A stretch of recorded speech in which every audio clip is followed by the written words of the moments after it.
अगर समुद्र के अंदर आपको इस तरह से कोई पत्थर मूव होता हुआ दिखाई दे तो उसे छूने की गलती बिल्कुल मत करना, क्योंकि ये मूव होने वाला पत्थर असल में कोई पत्थर नहीं है, बल्कि ये दुनिया की सबसे जहरीली और खतरनाक मछली स्टोन फिश है, जिसके एक डंक मारने पर इतना ज्यादा जहर निकलता है जिससे कि 40 लोगों की मौत आसानी से हो सकती है। जब भी किसी बड़े जानवर के शरीर से बाल हटाने होते हैं तो इस तरह से ट्रिमर का यूज किया जाता है, जैसे इस घोड़े के शरीर से बालों को हटाया जा रहा है। लेकिन ये है स्टीम ब्रश, जो कि आपके पालतू जानवरों को रिलैक्स तो फील कराएगा ही, साथ ही उनकी बॉडी से एक्स्ट्रा और फालतू बालों को भी बड़ी आसानी से हटा देगा। इसको गर्म करने के लिए बस इसमें कुछ बूंद पानी डालना होता है और फिर बॉडी के बाल हटाने के साथ साथ ये उन्हें इकट्ठा भी कर देता है।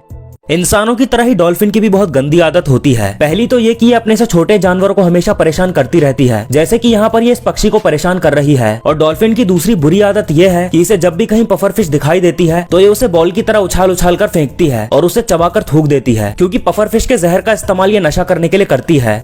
पहली बार तो इसे देखने पर ऐसा लगता है जैसे कि इन बकरियों को पेड़ के ऊपर बांध कर रखा गया है और इनके साथ बहुत बुरा बर्ताव किया जा रहा है, पर ऐसा नहीं है, क्योंकि रियलिटी कुछ और है। दरअसल जहां इंडिया में बकरियां जमीन से घास खाती हैं, वहीं मोरक्को में बकरियों को घास की जगह एक खास तरह के पेड़ की पत्तियां खाने के लिए पेड़ों पर चढ़ा दिया जाता है। और इन खास तरह की पत्तियों को खाने के बाद जब ये पूप करती हैं तो उस पूप का इस्तेमाल ब्यूटी ऑयल बनाने के लिए करते हैं, जो कि काफी महंगा भी होता है। जहां शेर, हाइना, हिप्पो, सांप, भालू, मगरमच्छ और एनाकोंडा जैसे जंगली जानवरों को बस देखकर ही लोगों के पसीने छूट जाते हैं, वहीं ऐसे में इस दुनिया में कई ऐसे लोग भी हैं जिन्होंने इन जानवरों को पालने का जोखिम उठाया है। Number 1, lion cubs. Saad Al Jamal नाम के इस शख्स ने शेरों के 2 बच्चों को पालने का प्लान बनाया और वो शेर के इन बच्चों को अपने साथ अपने घर ले आए और उन्होंने इन बच्चों का नाम मोना और एलेक्स रखा। लेकिन देखते ही देखते ये छोटे और क्यूट से शेर के बच्चे तेजी से बड़े होने लगे और इन्हें देखकर आसपास के लोगों को तो क्या खुद घर के लोगों को भी डर लगने लगा। साथ ही इनकी खुराक भी लगातार बढ़ रही थी, जिसका खर्चा ये परिवार उठा नहीं पा रहा था, इसलिए वाइल्ड लाइफ वेलफेयर को ये बच्चे दे दिए गए। Number 2, polar bear. मार्कस नाम के इस व्यक्ति ने एक पोलर बेयर को अपने घर में पाल रखा है। इस पोलर बेयर का वजन 362 किलो है और इसकी हाइट 8 फीट के करीब है। ये व्यक्ति अपना ज्यादा से ज्यादा समय इस पोलर बेयर के साथ बिताता है और ये दोनों साथ में मजे करते हैं। वैसे आप अपने घर में कौन सा जानवर पालना चाहेंगे, कमेंट करके जरूर बताना।